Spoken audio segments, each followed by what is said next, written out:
to manage global carbon. Yeah. Right. Oh, that was the middle one. Yeah. Yep. Okay. Just get it to go back. Yep. The top one. Yep. The top one. Is the pointer? Yep. Okay. Thank you. I'd like to thank the organisers for giving the opportunity for me to speak, and also thanks to everyone for hanging in there, getting towards the end of the day. This afternoon I'm going to mainly talk about my leaf area index measurements and how I'm relating them to our flux towers measurements of carbon dioxide and water exchange, and also the recovery of our Mallee ecosystem since we had a bushfire over 2 years ago.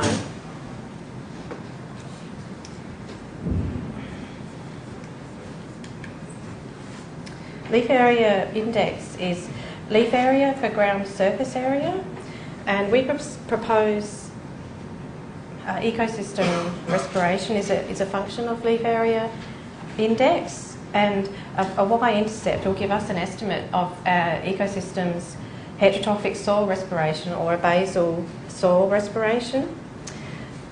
The ecosystem respiration we can calculate from the difference in our towers, the ecosystem exchange and gross primary productivity.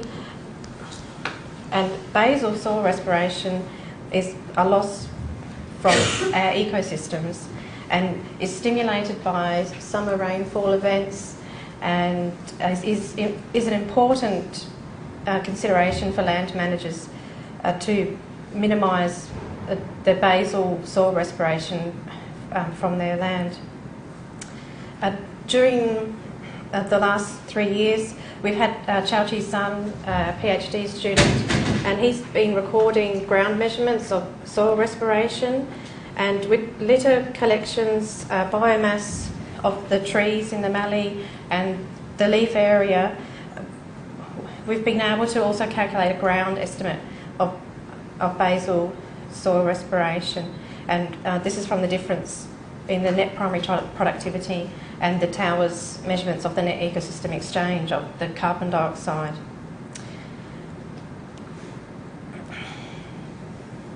So this is giving us, we've got a ground estimate of the basal soil respiration, and then we've got a tower estimate of the basal soil respiration.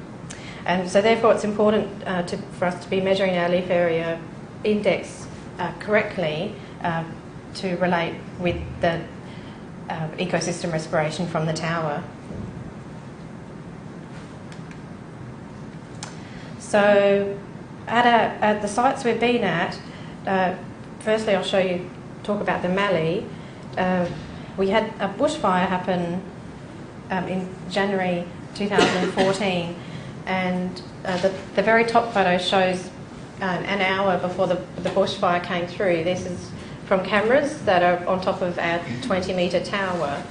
And then a month later, in February, this photo shows the leaves are gone, and so that it gives us this variation of being able to monitor the changes in the canopy. And the other photos are at another site of ours on the floodplain at the River Murray, and this is photos of Hunchee Point, and this is a riparian floodplain area, and I'd been taking photos there for leaf area index in the year when Chao-Chi was measuring his soil respiration, and we went there just after Christmas to continue measurements, and we noticed that the river red gums are dying, and I'll show later that we're down 50 millimetres of rain last year, and so it seems that we've got a death event that has occurred. And so I've been taking photos with two situations, and we've lost our canopies, and so this is a nice situation to be able to calculate a correct leaf area index by taking photos and subtracting away the stems to measure a correct leaf area index. So the methods is I take photos, and it's actually a plant area index, but it includes the stems. And in the Mallee was from May 2013 to current, and the bushfire 17th of January 2014. On the floodplain at Hunchee Point was just that year mainly of 2014 and 2015 to current. And at each of these sites we have a hectare plot, and within the hectare for the photos upwards every 10 metres, and so that way we get a spatial estimate of the leaf area index per hectare. And I've been also taking hemispherical photos for the leaf area index, and these are only taken every 20 metres, and these are only being taken at the floodplain. And today I'm only going to talk about results with upward photos. This just shows on the left what your cover photos look like, and on the right is a hemispherical photo with a fisheye lens. And a bit about our tower we work on, it's called the Mallee Tower, so that one there. It's one of the Australian supersite network, a facility of TERN, and it's collecting a wide range of ecosystem data. We're 300 kilometres from Adelaide and 20 kilometres from Renmark, and we're located in the Mallee woodlands, and the tower's 20 metres tall, and it's been operational since August 2010. And when we had the bushfire, we were able to restore it within 3 months to be able to monitor the bushfire recovery. The other towers are also recording the leaf area index in the summer and winter months, and so this will provide a great comparison of other ecosystems.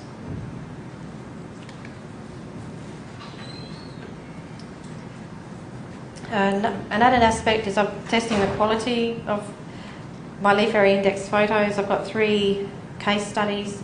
These happened on the floodplain at Hunchee Point, using in the first comparison case study with A is 2 different cameras and one with the hemispherical lens, and case study B was with the same camera and just having the cover or putting the hemispherical lens, and lastly having a look with the 2 different cameras again, but this time taking the guard off for the hemispherical lens, and so then it opens it up a lot more. So the results was very encouraged with the first analysis that I got the same leaf area index with a hemispherical lens and a cover shot, and most of my photos have been with the cover photos, and so I feel like that's quite encouraging. In the second comparison, I was surprised that by having the same camera, but whether the hemispherical lens was on or off, gave me quite different results. And lastly, with the guard off, it really lets in the ground, the understory, and so that has made the plant area index a lot higher. And I'm not sure I want all of that extra plant area of the ground to compare back here with my cover photos, which didn't include a lot of the ground story, because we're mainly interested in the changes in the canopies of the trees, and the understory does not change that much. But from doing these quality checks, I've realised that I have to do another comparison where I take the photos up off the ground so that the understory is not going to be influencing it at all, to determine if hemispherical and cover can produce the same leaf area index, and so that will be something for the future. So let's have a look at the results of how I've been taking photos for the leaf area index in the Mallee and at the floodplain. The blue bars are the rainfall, and the light green is the leaf area index in the Mallee, and the darker green is at Hunchee Point. I haven't been taking photos there for as long, but you can see that I'm picking up the same climatic conditions at these very different sites, and so it's very encouraging to be following the leaf area index, and that we are picking up changes in the canopy as we go along. And I've put here that to show the bushfire that happened in the Mallee, and sort of taking photos, and then here at September 2014 was when all of the dried leaves had finally fallen off the burnt stems, and so then I could subtract to calculate a correct leaf area index. And I've done it already here just to show for this presentation that I've taken at the floodplain the 0, even though all the leaves haven't quite fallen off yet, but to calculate a leaf area index for the trees at Hunchee Point, and so you can see that they're deteriorating.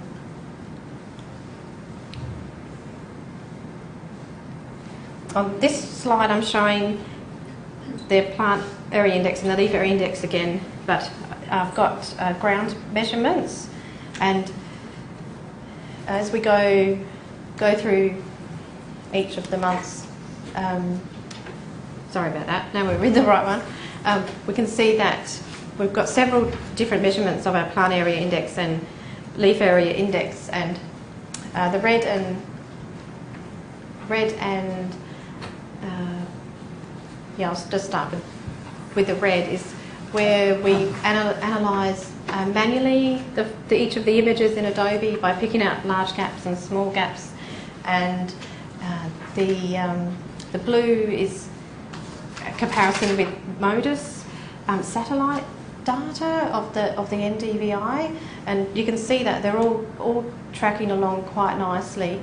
These reference lines are actual leaf area measurements from where we harvested trees, and you can see that the dashed lines are mature leaves, and that when we had optimum leaf area, they're green with my photos, and as we went into the end of 2013, we dried out, and so we didn't have optimum leaf area anymore, and then we had the bushfire, and this is the epicormics that are growing back after the bushfire, and you can see in April, about the time when we did this harvesting, it's not quite matching up here with the photos, but it's not far off, and it's probably just that my photos from the ground aren't capturing as much of the leaf area as when we actually harvested the shoots.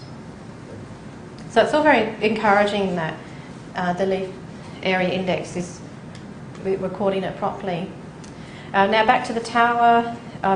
To validate the tower's measurements, I'd been using the data and carrying out these light response curves, and respiration in the day is suppressed, and this coat effect can be used to derive a nighttime respiration for each month of the year.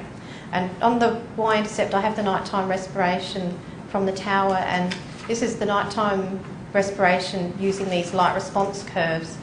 And you can, in the years before the fire, we have an agreement, this is at the Mallee, between these two measurements of the nighttime respiration, and in the year after the fire it drops off, and this is probably because there wasn't any canopy to take up the CO2 that's been respired, and so we had an overestimate coming in from the tower.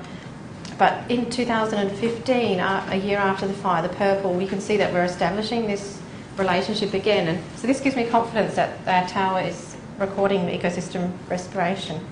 And lastly, now we can see on the y-axis we've got the ecosystem respiration, and on the x-axis, hang on, to make this one go forward. Yeah.